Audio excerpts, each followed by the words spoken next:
7 ঘন্টার জার্নিতে হাতে পায়ে একেবারে জং লেগে গেছে। এটাই কান্দিপুর বাস স্টপ মনে হয়, কিন্তু কোনো লোকজন দেখছি না কেন। আমি ছাড়া কাউকে তো নামতেও দেখলাম না। আশপাশে ধুধু ধান ক্ষেত আর কয়েকটা জীর্ণকায় গরু ছাড়া কিছুই দেখতে পেলাম না। কাউকে যে রাস্তা জিজ্ঞেস করব তারও কোনো উপায় নেই। মাঝে মাঝে নিজের খ্যাপামির ওপরে নিজেরই রাগ হয়। আমি সমৃদ্ধ দাশগুপ্ত। আমার ভবঘুরে জীবনের বেশিরভাগটাই কেটে গেল সুরের খোঁজে। আজ সেই মাটির গানের টানে এই কান্দিপুরে আসা। জায়গাটার নাম আমি শুনেছিলাম বহুদিন আগে, আমার গানের গুরু শ্রদ্ধেয় তন্ময় আচার্যর কাছ থেকে। তিনি বলেছিলেন, যদি কোনোদিন বহুধারার সুর সম্বন্ধে জানতে আগ্রহী হই তবে যেন একবার সঙ্গীতজ্ঞ পুরবীর কাছে আসি। বহুদিন ধরে আসবো করছিলাম, কিন্তু নানা কাজে আর আসা হয়নি। আজ তার সন্ধানে এই পথে আসা। কিন্তু এখন মুশকিল হলো, আমার কাছে যে শুধু নামটাই সম্বল। হঠাৎ একটা গলা পেয়ে সামনে তাকালাম। দেখলাম আলমাট পেরিয়ে গান গাইতে গাইতে এক মধ্যবয়স্ক লোক এগিয়ে আসছে আমার দিকে। লোকটার পরনে খাটো ধুতি, গায়ে গামছা। ওকে একবার জিজ্ঞেস করবো কিনা ভাবলাম। এই যে দাদা, শুনছেন? আমায় কইছেন? হ্যাঁ বলছি, এখানে সঙ্গীতজ্ঞ পুরবী কংসবণিকের বাড়িটা কোথায় বলতে পারে? লোকটা আমার কথা শুনে মাথা চুলকিয়ে কি সব আবল তাবল ভাবতে লাগলো। পুরবী? সে তো অভয়ের বউ যে গামছা বিক্রি করে। এই না না না না, তিনি গামছা টামছা বিক্রি করেন না। আমি সঙ্গীতজ্ঞ পুরবীর ব্যাপারে জানতে চেয়েছি, মানে গান করেন যিনি। তা এত কাল রয়েছি, অভয়ের বউ তো কখনো গান করে শোনায়নি। আমি আগেই জানতাম লোকটাকে জিজ্ঞেস করে কোনো সদুত্তর পাবো না। এদিকে দিনের আলো প্রায় নিভে নিভে আসছে, তাই আমি আর সময় নষ্ট না করে সামনে এগোনোর জন্য সিদ্ধান্ত নিলাম। আমি পাশ কাটিয়ে হাঁটা লাগালাম সামনে। শুনতে পেলাম লোকটা পিছন থেকে চিৎকার করছে, ওদিকে মোড় থেকে আপনি গাড়ি পেয়ে যাবেন, গাড়িতে বললেই ওনারা অভয়ের বাড়িতে আপনাকে পৌঁছে দেবে। আমি আর কোনো উত্তর দিলাম না। বুঝলাম লোকটা নয়তো কানে কম শোনে, নয়তো বদ্ধ পাগল। হাঁটতে হাঁটতে সামনে এগিয়ে আসছি অনেকটা। পিছনে তাকিয়ে আর সেই লোকটাকে দেখা গেল না। একটা ছাউনির নিচে কয়েকটা রিক্সা দাঁড়িয়েছিল দেখলাম। সামনে পিচের রাস্তা। বুঝলাম লোকটা এই জায়গাটার কথাই বলছিল, কিন্তু এদিক ওদিক তাকিয়ে কোনো রিক্সাওয়ালার সন্ধান তো পেলামই না। যা মশার উৎপাত, এই জায়গায় যদি কিছুক্ষণ দাঁড়িয়ে থাকি তবে ডেঙ্গু অনিবার্য। অতএব এবার হাঁটা লাগাতে শুরু করতে হবে। কিছু দূর এগোতেই একটা খড় বোঝাই ভ্যান গাড়ির চোখে পড়ল। খড়ের আঁটির ওপরে একটা লোক মাথায় হাত দিয়ে শুয়েছিল। একবার ওকেই জিজ্ঞেস করা যাক। দাদা, ও দাদা, শুনছেন? বেশ অনেকক্ষণ পর লোকটা আড়মোড়া ভেঙে উঠে বসলো। চোখ দুটো রোগড়ে মস্ত একটা হাই তুলতে তুলতে বলল, আরে বাপরে, দিলেন তো অবেলায় ঘুমটা ভাঙিয়ে। এবার সারাদিন শরীরটা আমার ডিস ডিস করবে। সরি দাদা, আসলে একটা বিপদে পড়েছি। সেই কলকাতা থেকে একজনের খোঁজে এখানে এসেছিলাম, কিন্তু তার বাড়ির ঠিকানা কেউ দিতে পারলো না। এখন আমি কোথায় যাব কিছু বুঝতে পারছি না। কলকাতা থেকে এসেছেন? বেশ বেশ, তা কোথায় যাবেন? ওই পুরবী কংসবণিকের বাড়ি। উনি ওই গান টান করেন, আপনি জানেন? গান করে? লোকটা মাথা চুলকিয়ে কী সব ভাবলো, তারপর বলল, ওই তল্লাটে আপনাকে কেউ নিয়ে যাবে না বাবু। কেন? দেখুন, ও জায়গায় আমরা কেউ যাই না, ও বড় গন্ডগোলের জায়গা। আমার কোথাও যাওয়ার কোনো উপায় নেই দাদা। আপনি যদি সাহায্য না করেন আমি ভীষণ বিপদে পড়ব। লোকটা আমাকে একবার আপাদমস্তক জরিপ করলো, তারপর বলল, যাবো, তবে ডবল দিতে হবে কিন্তু। হ্যাঁ তাই দেবো, চলুন না। আমি আর কথা না বাড়িয়ে বসে পড়লাম খড়ের গাদার উপর। ভ্যানটা হেলে দুলে চলছে নিজের গতিতে। বেশ অনেকটা পথ পেরিয়ে এলাম। পথের দুপাশে ক্ষেতের জমি, জঙ্গল, আবার কোথাও অল্প স্বল্প জনবসতি। সন্ধে নেমেছে সবে। কি জানি হঠাৎ গাটা কেন শিরশির করে উঠল আমার।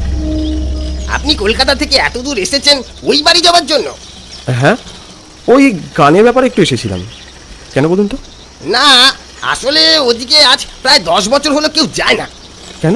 তা জানি না, তবে ওদিকের বদনাম আছে। এখানে নামিতে দেবেন যে? ওদিকে তো বাড়িটা অনেকটা দূর দেখা যাচ্ছে। সে আমি জানি না, আমিও অত দূর যেতে পারবো না, আপনি এখানেই নেমে যান। আমি আর কথা বাড়ালাম না, ভাড়া মিটিয়ে এগিয়ে গেলাম সেদিকে।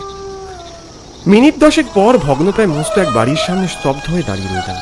মলিন হয়ে যাওয়া শ্বেতপাথরে লেখা সুরভিলা। বাইরে থেকে বোঝার উপায় নেই ভিতরে আদৌ কেউ আছে বলে। দোতলার একটা ঘরের কোণে টিমটিমে হলদে আলো দেখে থমকে গেলাম।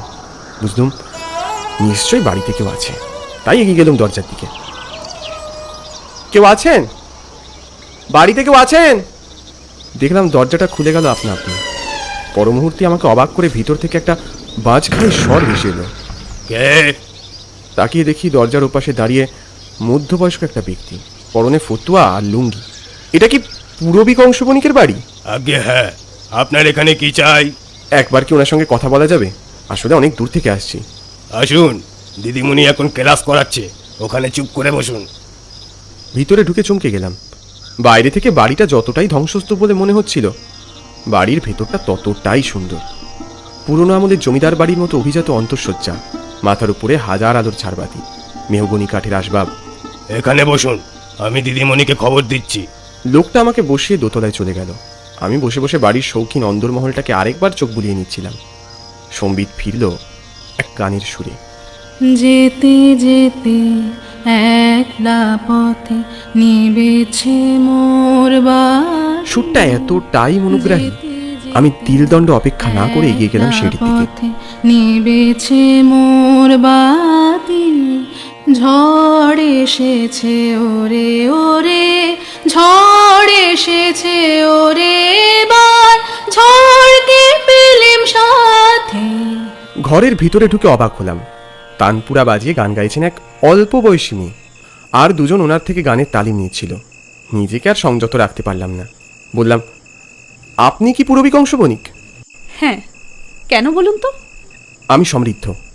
আপনার সঙ্গে আমি দেখা করতে এসেছিলাম, কিন্তু আপনার গান শুনে আমি এতটাই মুগ্ধ হয়ে গেলাম যে কিছু না ভেবেই ঘরের ভিতরে এভাবে। এই, তোমরা নোটিশনগুলো তুলে নাও তো। তা কেমন লাগলো আমার গান? অপূর্ব, আমি তো ভাবতেই পারিনি।